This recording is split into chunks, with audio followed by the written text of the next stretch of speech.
कौमी असेंबली की 8 और पंजाब असेंबली की 3 नशिस्तों पर ज़िमनी इलेक्शन हो रहे हैं। दिलचस्प बात यह है कि चेयरमैन पीटीआई इन ज़िमनी इलेक्शन में बैक वक्त 7 कौमी असेंबली की नशिस्तों पर इलेक्शन लड़ रहे हैं। सवाल यह है कि क्या इमरान खान तमाम 7 नशिस्तें जीतकर अपना ही एक रिकॉर्ड तोड़ देंगे और नई तारीख रकम करके अपने मुखालफिन को भी सरप्राइज दे सकेंगे। ये तारीख रकम करना इसलिए होगा, अब तक किसी भी सियासी रहनुमा ने 7 नशिस्तों पर बैक वक्त इंतखाबात नहीं लड़े। इससे कबल जुल्फिकार अली भुट्टो और फिर इमरान खान बैक वक्त 5 हल्कों से इलेक्शन लड़ चुके हैं। जुल्फिकार अली भुट्टो को 4 नशिस्तों पर फतह और 1 पर शिकस्त हुई थी, जबकि इमरान खान ने 2018 में तमाम 5 हल्कों में कामयाबी हासिल करके तारीख रकम की थी।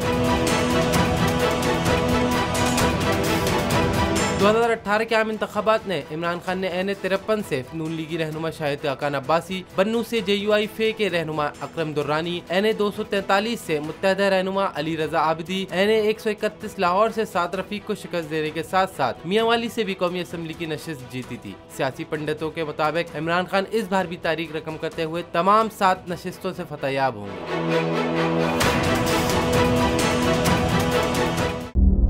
सबसे बड़ी कवरेज 16 अक्टूबर सबको मोटिवेट करें कि उन्होंने निकल के इलेक्शन में वोट डाल दिए।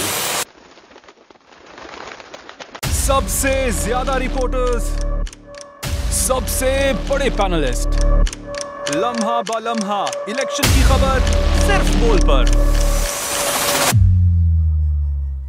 सबसे ज्यादा व्यूज, सबसे ज्यादा रील्स और सबसे ज्यादा रेटिंग के साथ बोल अब भी नंबर 1 पोजीशन पर बरकरार।